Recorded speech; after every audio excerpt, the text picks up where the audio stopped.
Assalamualaikum warahmatullahi wabarakatuh. Perkenalkan, nama saya Fadin Jasa, NIM 21086336, akan menyampaikan semua gabungan materi filsafat. Materi 1, filsafat olahraga. Pengertian filsafat olahraga.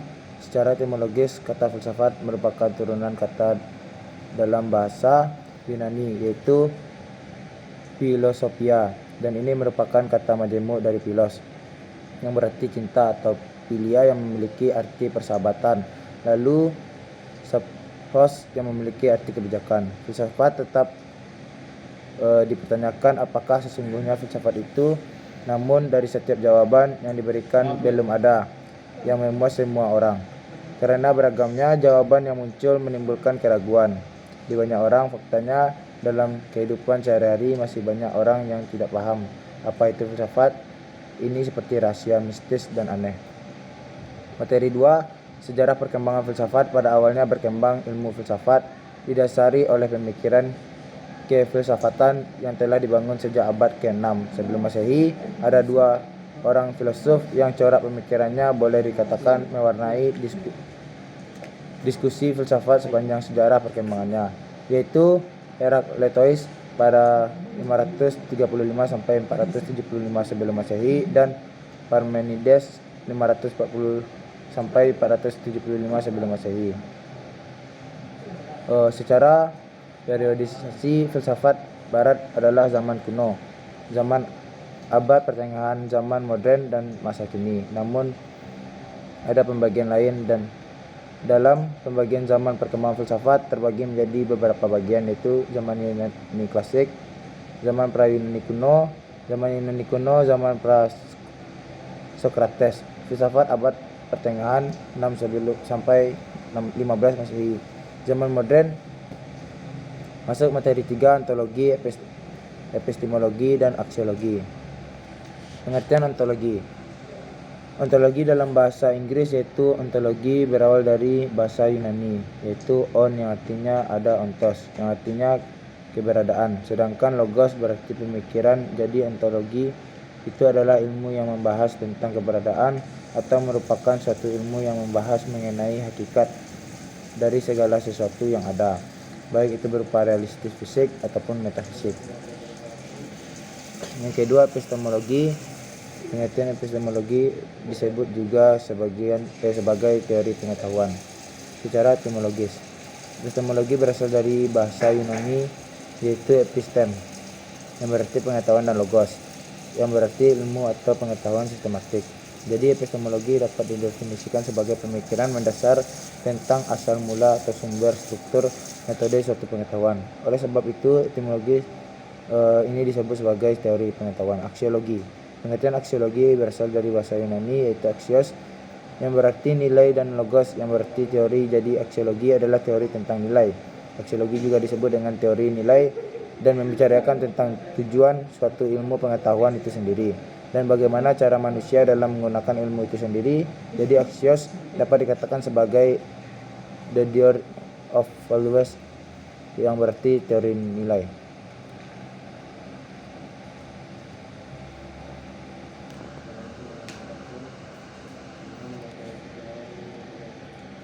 Materi 4, aliran-aliran filsafat. Yang pertama ada rasionalisme, adalah paham filsafat yang menyatakan akal adalah terpenting untuk memperoleh pengetahuan. Menurut aliran rasionalisme, sesuatu pengetahuan diperoleh dengan cara berpikir. Rasio adalah sumber kebenaran. Hanya pada rasio sajalah yang dapat membawa orang kepada kebenaran. Rasionalisme tidak mengingkari kegunaan indera dalam memperoleh pengetahuan. Pengalaman indera diperlukan untuk merangsang akal yang dapat memberikan bahan-bahan yang menyebabkan akal tersebut bekerja. Akan tetapi untuk sampainya manusia kepada kebenaran adalah semata-mata dengan akal. Empirisme. Yang kedua, empirisme berasal dari bahasa Yunani emoiri empiros, berarti pengalaman dalam berkenalan dengan terampil untuk. Empirisme adalah sesuatu aliran dalam filsafat yang menyatakan bahwa semua pengetahuan berasal dari pengalaman manusia, berbeda dengan anggapan rasionalis yang mengatakan bahwa sumber pengetahuan adalah rasio. Paham ini berpendapat bahwa indera atau pengalaman adalah sumber satu-satunya atau paling tidak sumber primer dari pengetahuan manusia, sehingga pengenalan indrawi merupakan pengenalan yang paling jelas dan sempurna. Sumber ilmu pengetahuan dalam teori empiris adalah pengalaman dan mengendra indrawi. Masuk materi 5, konsep jiwa dan raga serta tubuh manusia, kesatuan jiwa dan raga. Ada beberapa pandangan para filosof mengenai manusia. Manusia memiliki dua elemen di dalam dirinya, yaitu jiwa dan tubuh. Yang keduanya merupakan elemen yang berdiri sendiri, yang satu lepas dari yang lain. Jiwa berada di dalam tubuh layaknya dalam sebuah penjara, seperti yang diungkapkan oleh Plato 428 sampai 348 sebelum Masehi, bahwa tubuh adalah manusia jiwa karena tubuh penuh dengan berbagai kejahatan, dan jiwa berada dalam tubuh yang demikian itu, maka tubuh merupakan penjara jiwa. Menurut pemikiran Plato, jiwa manusia terdiri dari 3 bagian, yaitu naus atau akal, temos atau semangat, yang berikutnya atau nafsu. Karena pengaruh nafsu, jiwa manusia terpenjara dalam tubuh. Hanya kematian yang akan melepaskan jiwa dari belenggu tersebut. Lalu Demokritos 467 60 sampai 370 mengajarkan bahwa manusia adalah materi. Tubuh manusia adalah tubuh yang sekaligus jiwa. Tubuh tanpa jiwa itu bukanlah manusia, melainkan hanya sebuah mesin biologis. Buatan manusia dalam hal ini sama seperti robot. Tanpa tubuh, manusia juga tidak bisa menjadi manusia, melainkan hanya sebatas material yang mengambang tanpa dasar. Manusia akan terus hidup selama ini masih bernapas, darahnya beredar, dan jantungnya bekerja, yang disebabkan pengaruh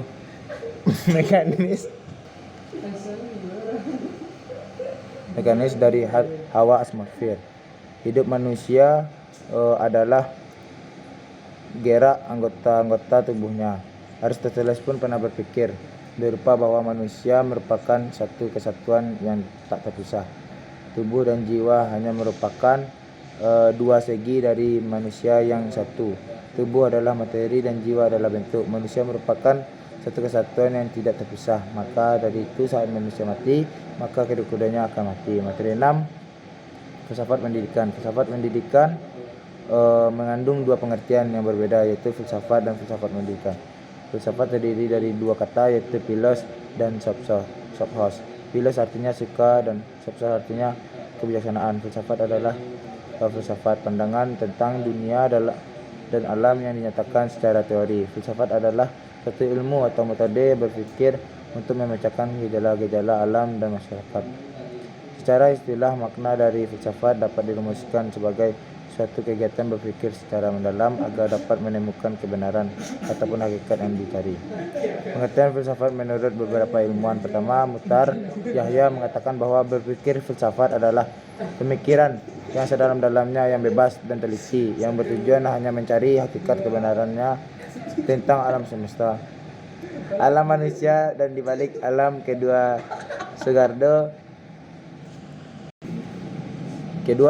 Purbadja juga mengatakan bahwa filsafat adalah ilmu yang berusaha mencari sebab musibab yang sedalam-dalamnya bagi segala sesuatu berdasarkan pikiran belaka. Ketiga, sementara Imam Barnadib menyatakan bahwa filsafat diartikan sebagai ilmu yang berusaha untuk memahami segala hal yang timbul di dalam keseluruhan lingkup pengalaman manusia. Materi 7, Play and Games. Latar belakang kajian filsafat olahraga didasarkan pada 3 konsep: bermain atau play, bermain atau games, dan olahraga atau sport. Ketiganya memiliki arti dan aktivitas yang berbeda. Bermain play adalah bentuk kegiatan yang tidak produktif yang tujuannya adalah memberikan kesenangan pada diri sendiri. Permainan yang diorganisir disebut games. Olahraga atau sport sebagai bentuk aktivitas bermain yang diorganisasikan sedemikian rupa seperangkat peraturan dan pertandingan dengan menggunakan tolak ukur keterampilan fisik pelakunya. Dalam bermain tidak terdapat etika tertentu karena bermain tidak melihat sisi religius dan bentuk permainan karena tidak ada aturan dalam hal religius dalam bentuk permainan. Pendidikan etika di sini yang berbentuk manusia yang baik dan kritis, sehingga proses pemberian pembelajaran lebih bersifat mengembangkan daya pikir kritis dengan pengamatan realitis kehidupan. Materi 8, relasi play, games, and sport. Pengertian play Dalam Kamus Bahasa Indonesia, main merupakan aktivitas yang dilakukan dengan senang hati di mana dapat menggunakan alat atau tidak menggunakan alat. Bermain atau play ialah sesuatu perbuatan atau aktivitas sukarela yang dilakukan dalam batas-batas ruang serta waktu tertentu yang telah diresmikan. Bagi ketentuan yang tidak sudah diterima secara sukarela tetapi mengikat seluruhnya dengan tujuan dalam dirinya, diiringi oleh perasaan tenggang serta gembira serta pemahaman. Bermain atau play ini memiliki watak esensial, merupakan kegiatan buat hiburan, tidak dipertandingkan. Pengertian games. Game ini berasal dari bahasa Inggris yang mempunyai makna dasar bermain atau permainan. Permainan dalam diartikan menuju pada pengertian kelincahan intelektual. Game juga dapat diartikan sebagai arena keputusan serta aksi permainannya. Ada target-target yang ingin dicapai pemain. Kelincahan intelektual pada tingkat tertentu adalah ukuran sejauh mana game itu menarik untuk dimainkan secara maksimal. Pada awal mulanya, game mempunyai ciri khas dengan permainan anak-anak. Kita selalu berpikir game adalah sesuatu aktivitas yang dilakukan oleh anak-anak yang bisa membuat hati menjadi senang. Dengan arti lain, segala bentuk aktivitas yang membutuhkan pemikiran kelincahan intelektual serta pencapaian terhadap target tertentu dapat dikatakan sebagai game. Materi 9 adalah dualisme olahraga. Pengertian dualisme adalah konsep filsafat yang menyatakan ada dua substansi dalam pandangan tentang hubungan antara jiwa dan raga. Dualisme mengklaim bahwa fenomena mental adalah entitas non-fisik. Gagasan tentang dualisme jiwa dan raga berasal setidaknya sejak zaman Plato dan Aristoteles dan berhubungan dengan spekulasi tentang eksistensi jiwa yang terkait dengan kecerdasan dan kebijakan. Plato dan Aristoteles berpendapat dengan alasan berbeda bahwa kecerdasan seseorang bagian dari budi atau jiwa yang bisa diidentifikasikan atau dijelaskan dengan fisik.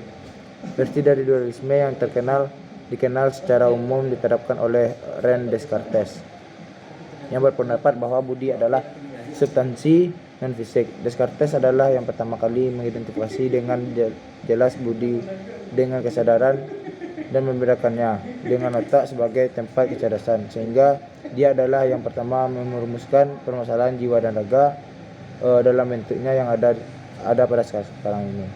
Materi 10 adalah estetika dalam olahraga. Pengertian estetika secara etimologis, istilah estetika berasal dari bahasa Latin yaitu aestheticus ataupun bahasa Yunani aesthetikos yang artinya merasa atau hal-hal yang dapat diserap oleh panca indera manusia. Ada juga yang menyebut bahwa arti estetika merupakan suatu cabang ilmu filsafat yang membahas tentang keindahan serta biasanya terdapat di dalam seni serta alam semesta. Ada sebuah kutipan sebagai berikut: aesthetic, aesthetic or aesthetic is breadth of philosophy.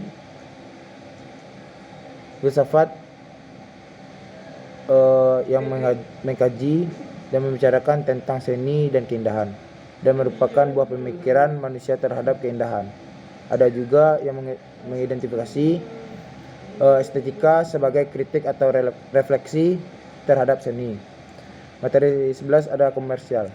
Menurut pemahaman saya, komersial adalah suatu yang memiliki nilai niaga atau sama dengan kegiatan jual beli dan sebagainya untuk memperoleh untung. Komersial juga berarti berorientasi pada keuntungan. Antara lain dari komersial sesuatu yang dimaksud untuk perdagangan. Bernilai niaga tinggi kadang-kadang mengorbankan nilai-nilai lain seperti sosial, budaya, dan sebagainya. Menjadikan sesuatu sebagai barang dagangan, menggunakan sesuatu untuk dagangan mencari keuntungan sendiri. Dan komersial sangat banyak sekali di dalam olahraga, seperti ada secara turnamen kita sediakan lahan parkir. Hanya itu yang dapat saya sampaikan. Kurang lebih wabillahi taufiq wal hidayah. Assalamualaikum warahmatullahi wabarakatuh.